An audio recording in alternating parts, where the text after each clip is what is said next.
قرآن مجید فرقان حمید کا 10واں پارہ ہے۔ اللہ تبارک و تعالی نے اس کے شروع میں ارشاد فرمایا کہ کفار پر غلبے کی صورت میں حاصل شدہ جو مال غنیمت ہے اس کا حکم یہ ہے کہ اس کے 4 حصے مجاہدین میں تقسیم ہوں گے،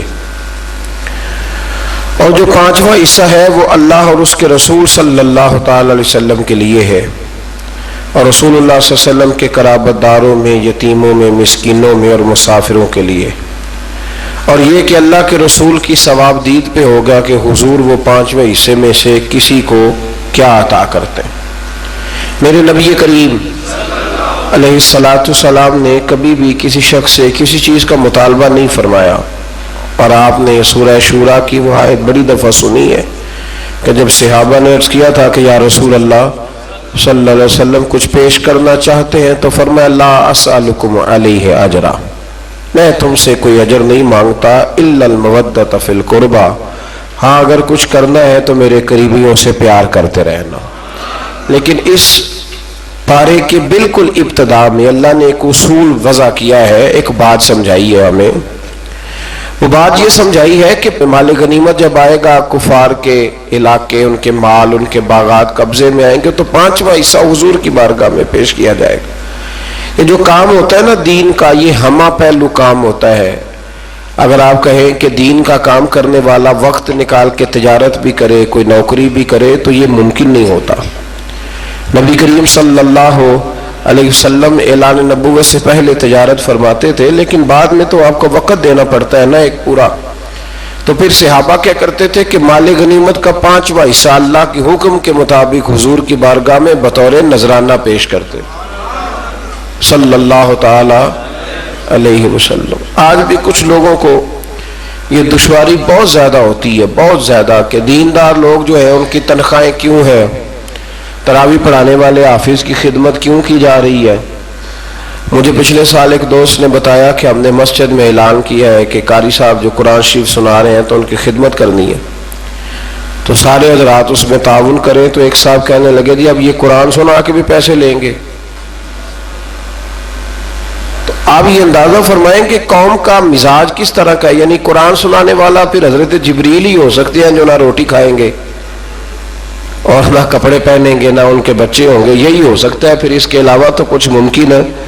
ہاں تراویح کی اجرت طے کرنا منع ہے، لیکن یہ عجیب معاملہ ہے نا کہ میں خود روٹی کھاؤں اور میں کہوں کہ وہ فلانا کیوں کھائے، تو یہ معاملہ درست نہیں ہے۔ تو اس میں اللہ نے ایک اصول بیان کر دیا کہ 5واں حصہ تم میرے محبوب کی بارگاہ میں نذرانے کے طور پر پیش کرو گے، پھر میرے محبوب کی مرضی ہے وہ رشتہ داروں پہ خرچ کرے، قریبیوں پہ خرچ کرے، یا حضور کا جہاں دل کرے حضور سے خرچ کرے۔ اللہ تعالیٰ توفیق عطا فرمائے۔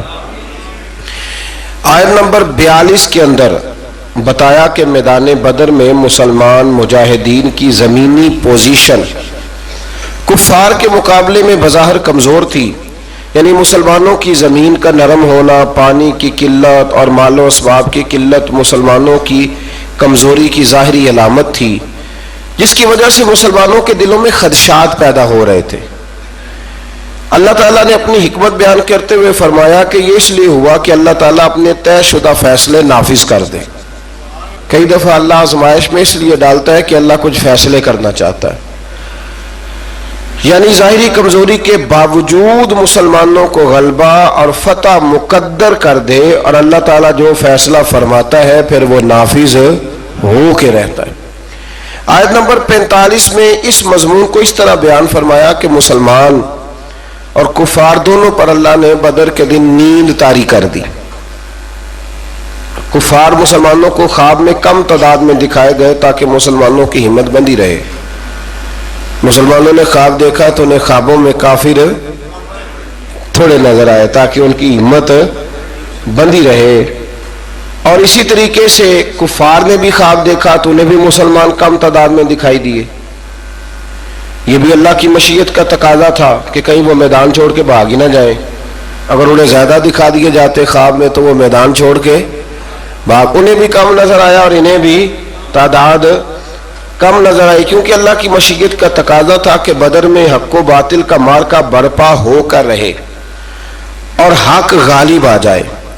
مزید بتایا کہ جنگ میں کفار کے مقابل ثابت قدم رہو اور اللہ کا ذکر کرتے رہو اور آپس میں جھگڑا نہ کرو ورنہ تم بزدل ہو جاؤ گے۔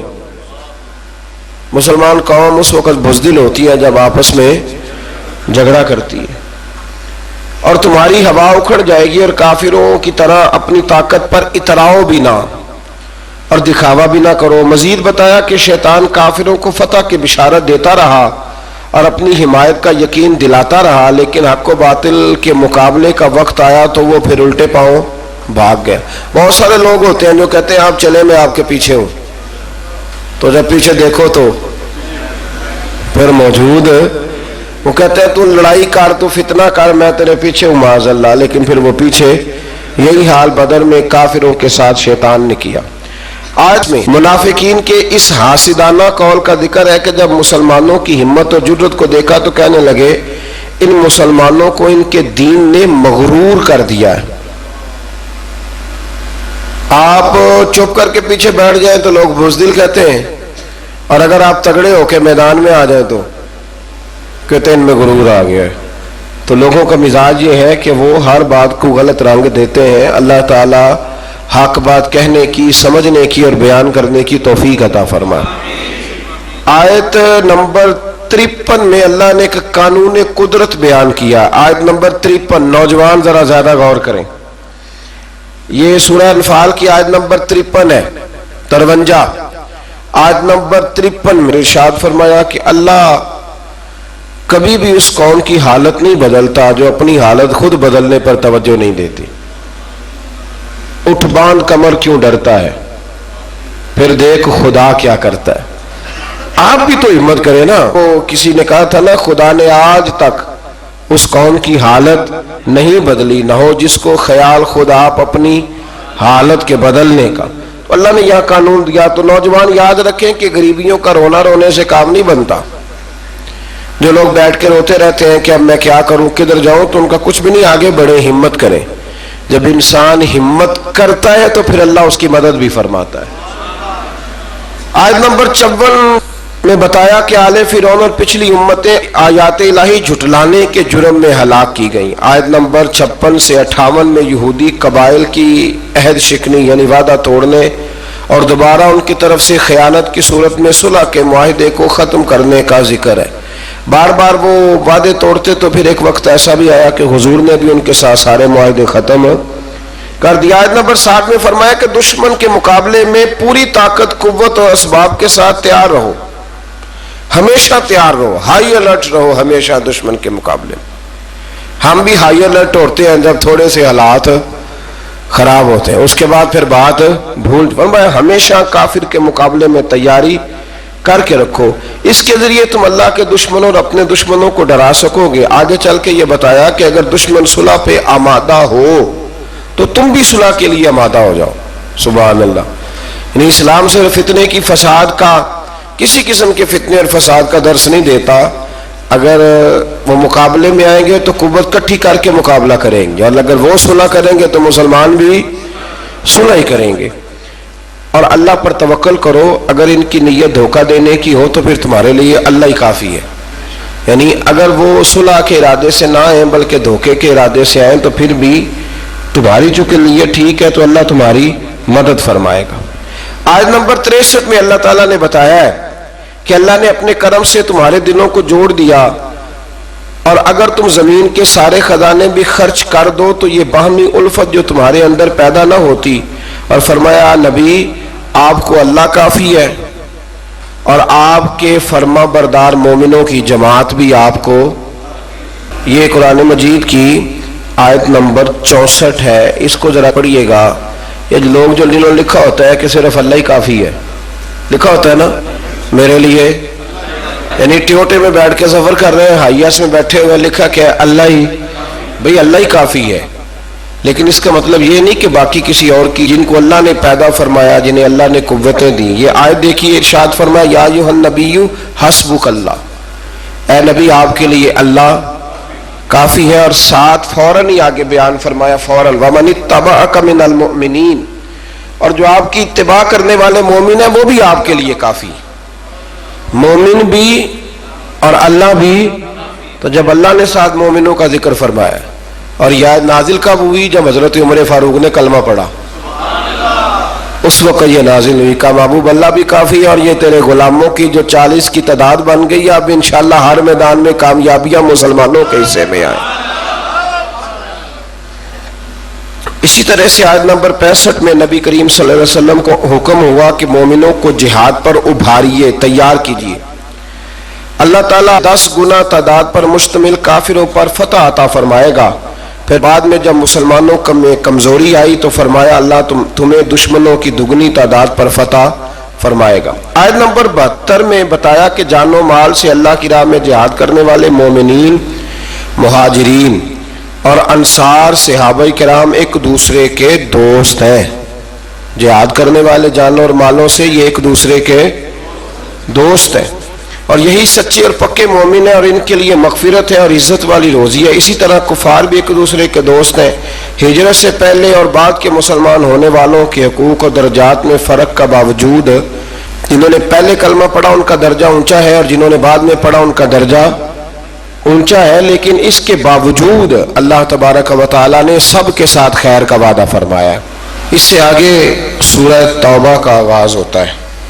سورہ توبہ قرآن مجید کی وہ سورہ مبارکہ ہے جس کے آغاز میں بسم اللہ شریف نہیں ہے۔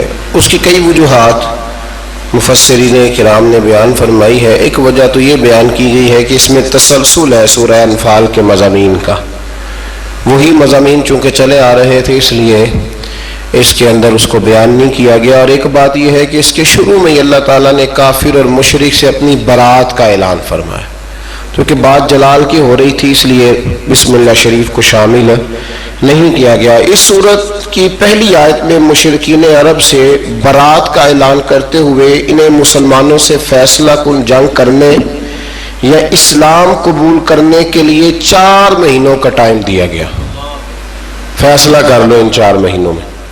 اور یہ بھی فرمایا گیا کہ جن کفار کے ساتھ مسلمانوں کا پہلے سے کوئی معاہدہ ہے اور انہوں نے مسلمانوں کے خلاف کسی دشمن کی مدد بھی نہیں کی تو مقررہ مدت تک مسلمان یک طرفہ طور پر معاہدے کو نہ توڑیں۔ پھر فرمایا 4 مہینے کا ٹائم گزرنے کے بعد مسلمان مشرکین عرب کے خلاف لاہ عمل کریں گے، انہیں پکڑیں گے، ان پر حملہ کریں گے اور ان کا مکمل محاصرہ کریں گے، اور جہاں بھی ملیں گے انہیں کافر کردار تک پہنچایا جائے گا۔ یہ بہت بعد میں جا کے فیصلہ ہوا، ورنہ تو اسلام نے ہمیشہ ان لوگوں سے درگزر ہی کی بات کی۔ آیت نمبر 6 میں فرمایا اگر کوئی مشرک قرآن کے پیغام کو سمجھنے کے لیے اور حق کی تلاش میں آپ کے پاس آئے تو اے محبوب علیہ السلام اسے آپ موقع عطا فرمائیں، اسے ٹائم دیں، اس کی حفاظت فرمائیں۔ آیت نمبر 8 سے 10 تک میں بتایا گیا کہ کفار مسلمانوں کے ساتھ منافقانہ رویہ اختیار کرتے ہیں اور ان کی اخلاقی حالت یہ ہے کہ وہ مسلمانوں پر خدا نہ خواستہ غالب آئیں تو اپنی قرابت داری کا بھی لحاظ نہ کریں گے، وہ انہیں لحاظ کریں گے، حالانکہ میرے نبی پاک علیہ السلام نے تو فرمایا جو حملہ نہ کرے ہم اس پر بھی حملہ نہیں کریں گے، تو فرمایا وہ نہیں اس بات کا خیال کریں گے۔ مزید بتایا کہ ان کفار میں سے جو توبہ کر کے ایمان لے آئے اور ان کے تقاضوں پہ کار بند رہے ہیں پھر وہ مسلمانوں کے دینی بھائی ہیں، یعنی ان کے لیے ماضی کی نفرتوں کو دل سے نکال دیا جائے۔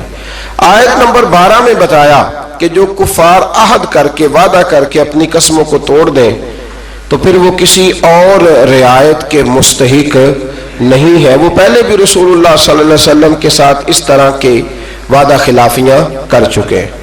آیت نمبر 16 میں بتایا کہ مسلمانوں پر آزمائشیں آئیں گی تاکہ سچے مومنوں کا کردار کھول کے سامنے آ جائے۔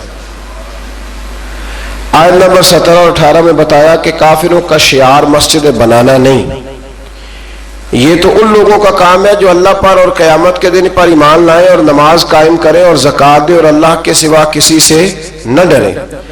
آیت نمبر 19 میں فرمایا کہ حاجیوں کو پانی پلانا اور مسجد حرام کی تعمیر اگرچہ اچھے کام ہے لیکن اللہ تعالیٰ اور یوم آخرت پر ایمان اور اللہ کے رستے میں جہاد کے برابر یہ کام ہو سکتے نہیں۔ ہجرت اور جہاد کرنے والے مومنوں کے لیے اجر عظیم ہے اور صرف یہی لوگ کامیاب ہونے والے۔ آیت نمبر 23 میں اللہ تبارک و تعالیٰ نے یہ حکم دیا کہ تمہارے باپ دادا اور بھائیوں میں سے جو کفر کو ایمان پر ترجیح دیں ان سے تعلق توڑ لو، اور کافروں سے دوستی کرنے والا ظالم ہے۔ پھر اس سے آگے جو آیت ہے نا سورہ توبہ کی، اس آیت کریمہ میں تو اللہ تبارک و تعالیٰ نے ہر چیز کو کھول کر بیان فرمایا اور بڑی وضاحت کے ساتھ، شرح و بسط کے ساتھ اس مضمون کو بیان کیا ہے کہ مسلمان نے ہر چیز سے بڑھ کر نبی کریم علیہ السلام سے محبت کرنی، ہر چیز سے بڑھ کر، اور فرمایا یہ محبت کرے گا تو پھر ہی اس کا ایمان مکمل ہوگا۔ ارشاد فرمایا قل ان کان آباؤکم و ابناؤکم و اخوانکم و ازواجکم و عشیرتکم و اموال اقترفتموها و تجارت تخشون کسادها و مساکن ترضونها۔ دیکھیں کس ترتیب سے اللہ تعالیٰ نے ان ساری چیزوں کو بیان فرمایا۔ فرمایا محبوب ان سے فرما دے اگر تمہارے باپ اور تمہارے بیٹے اور تمہارے بھائی اور تمہاری بیویاں اور تمہارا کنبہ اور تمہارا وہ مال جو تم نے کمایا ہے، ایک مال وہ ہوتا ہے جو بندے نے کمایا نہیں ہوتا پر ہوتا اس کے پاس ہے، اس سے زیادہ پیار نہیں ہوتا، تو یہاں فرمایا وہ مال جو تم نے کمایا ہے، اور وہ کاروبار جس کے نقصان سے تم ڈرتے ہو، اور وہ مکانات جنہیں تم پسند کرتے ہو۔ پھر سنیں فرمایا تمہارے باپ، تمہارے بیٹے، تمہارے بھائی، تمہارا خاندان، تمہاری بیویاں، تمہارا کنبہ، وہ مال جو تم نے کمایا، وہ تجارت جس کے نقصان سے تم ڈرتے ہو، وہ مکان جنہیں تم بڑا پسند کرتے ہو۔ فرمایا احب الیکم من اللہ و رسولی، اگر یہ ساری چیزیں تمہیں اللہ اور اس کے رسول سے زیادہ پیاری ہو، وجہاد فی سبیلہ، اور ان کے رستے میں جہاد کرنے سے زیادہ پیاری ہو، فتربصوا، پھر انتظار کرو، حتی یأتی اللہ بامرہ، یہاں تک کہ پھر اللہ اپنا وعدہ لے آئے، پھر اللہ اپنا عذاب لے آئے، پھر تم پر عذاب آئے گا۔ واللہ لا یہدی القوم الفاسقین، اور اللہ نافرمانوں کی قوم کو ہدایت نہیں دیتا۔ ہم لوگ نا بڑی جلدی محبت رسول کا دعویٰ کر دیتے، پر اللہ نے گن کے چیزیں بتائیں گے۔ فرمایا باپ کو سامنے رکھو، پھر میرے نبی کی ذات کو سامنے رکھو، پھر دیکھو تمہیں پیارا کون ہے، بیٹے کو سامنے رکھو اور پھر میرے نبی کریم علیہ السلام کو سامنے رکھو، پھر دیکھو کہ تمہیں پیارا کون ہے۔ تم سامنے رکھو اپنے مال کو، جائیداد کو، اور پھر حضور کی ذات کی طرف توجہ کرو، پھر بتاؤ کہ ان میں سے پیارا۔ حضرت عمر نے یہ سارے تجربے کیے، آ کے عرض کی یا رسول اللہ میں نے ہر چیز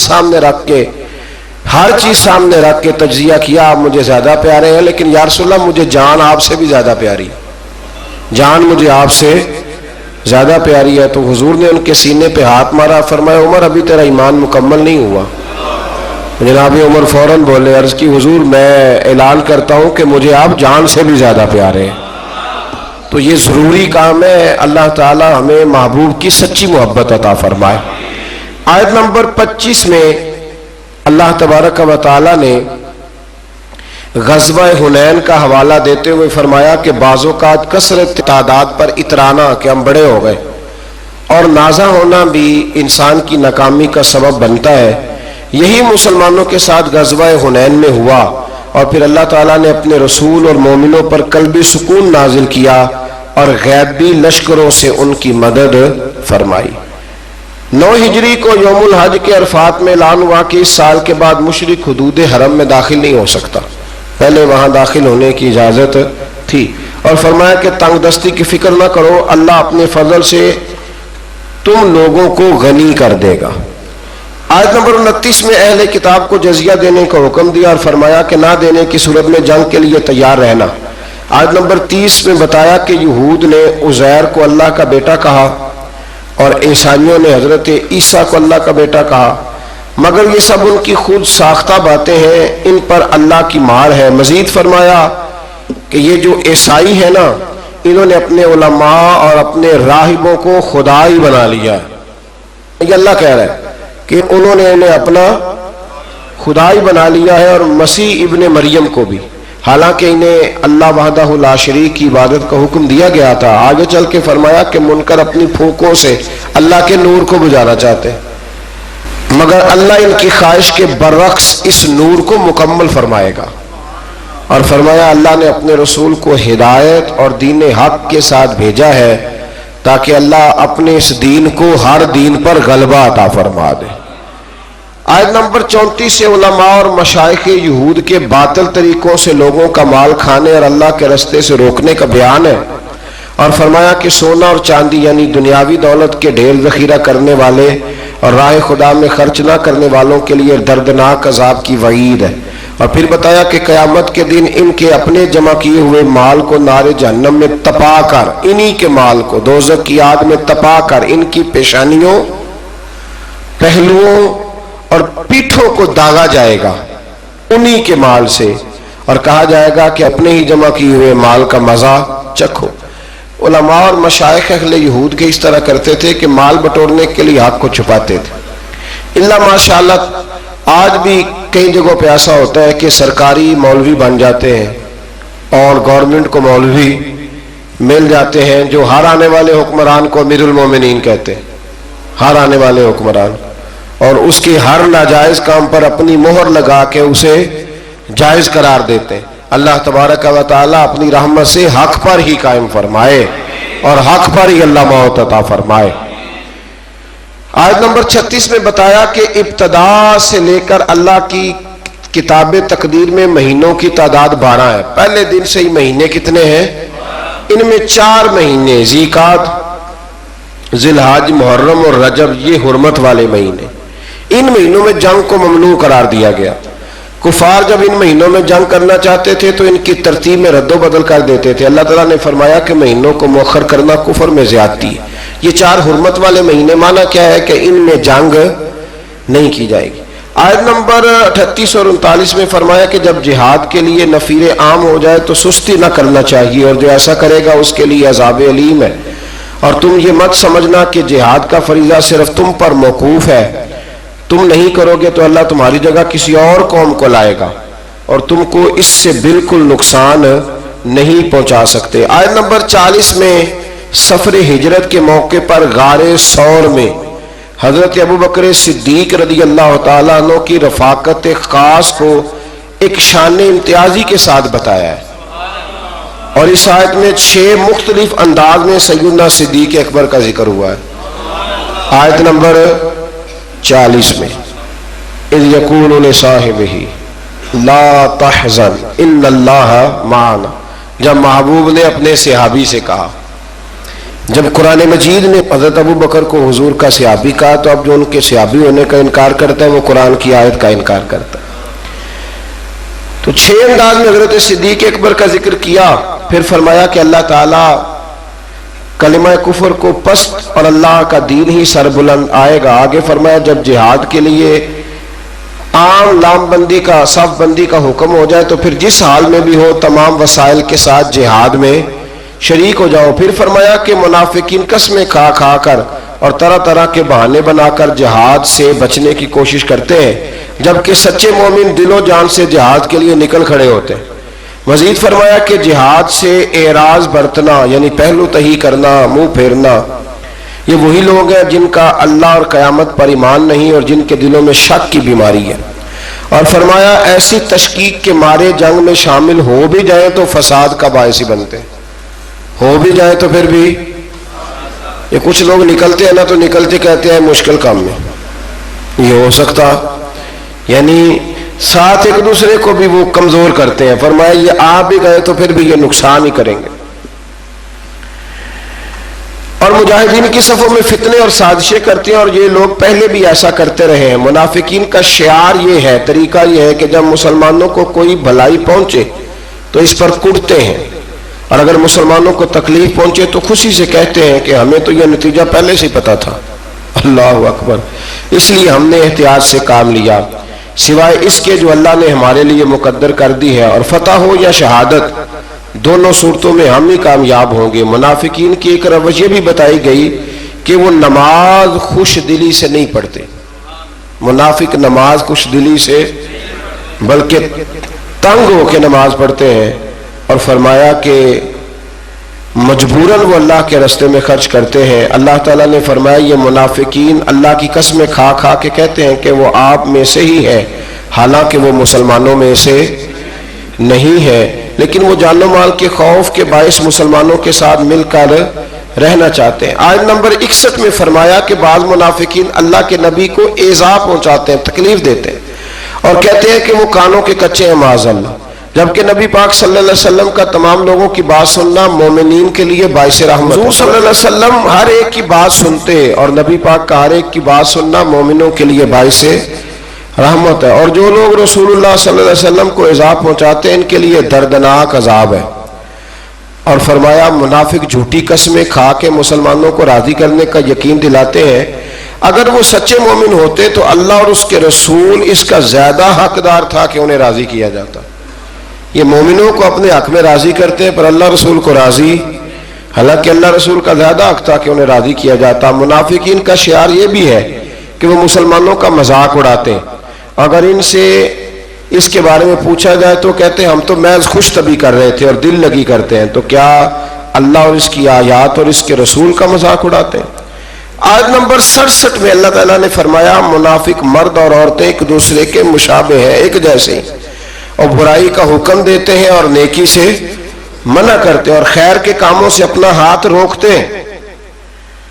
انہوں نے اللہ کو بھلا دیا ہے تو اللہ نے بھی ان کو نظر انداز کر دیا ہے۔ آگے چل کے فرمایا مومن مرد اور عورتیں ایک دوسرے کے مددگار ہیں،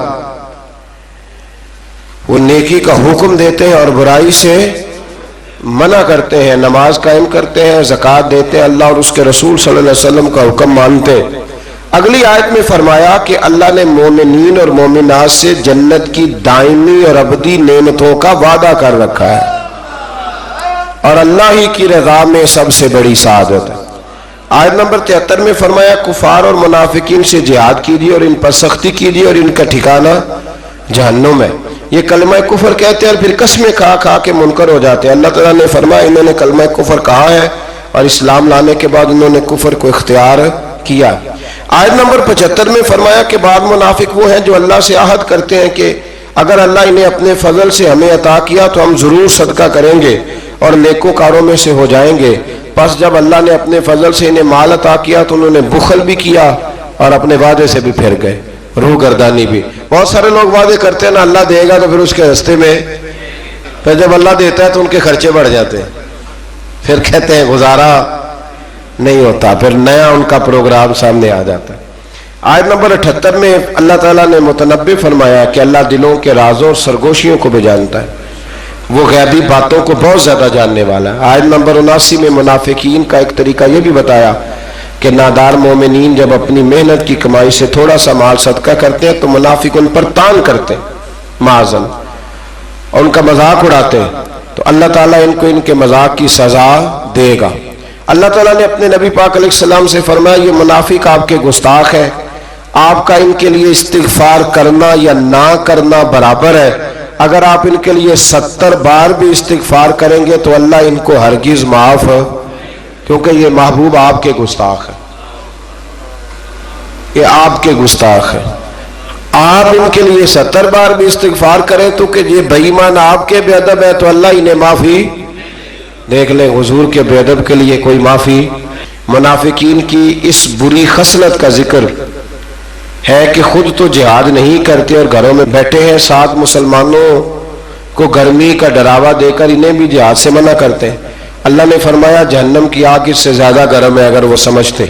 آیت نمبر 84 میں نبی کریم علیہ السلام کو منافقین کے کفر کے سبب ان کی نماز جنازہ پڑھنے اور ان کی قبر پر جانے سے ہمیشہ کے لیے منع منع کیا گیا ہے۔ منافقین کی قبروں پہ جانے سے کس نے منع کیا ہے؟ اللہ نے۔ کس کو منع کیا ہے؟ مومنوں کی قبروں پر جانے سے منع نہیں کیا۔ سورہ توبہ کی آیات میں منافقین کی مسلسل مذمت بیان فرمانے کے بعد اللہ تعالیٰ نے ضعیفوں، بیماروں اور ناداروں کے عذر کی بنیاد پر رخصت عطا فرمائی ہے، اور ایسے مجاہدین کو جو خود بھی جہاد کے لیے اپنے مصارف برداشت نہیں کر سکتے اور رسول اللہ صلی اللہ علیہ وسلم کے پاس ان کی سواری اور زاد راہ کا سامان نہ ہو، البتہ جو لوگ صحت مند ہوں اور مالی وسائل رکھنے کے باوجود جہاد سے پہلو تئی اختیار کرنا چاہیں، وہ قابل مذمت ہے۔ اللہ تعالیٰ نے ان کے دلوں پر مہر لگا دی ہے۔ فرمایا جب تمہارے پاس طاقت ہو تو پھر تم نے اللہ کے راستے میں جہاد کرنا ہے، اور جہاد کی جتنی قسمیں ہیں، زبان کے ساتھ جہاد، عمل کے ساتھ جہاد، اور بھی جتنی اقسام ہیں ان سب اقسام کو تم نے پورا کرنا ہے۔ اللہ تعالی ہمیں سمجھنے کی توفیق عطا فرمائے۔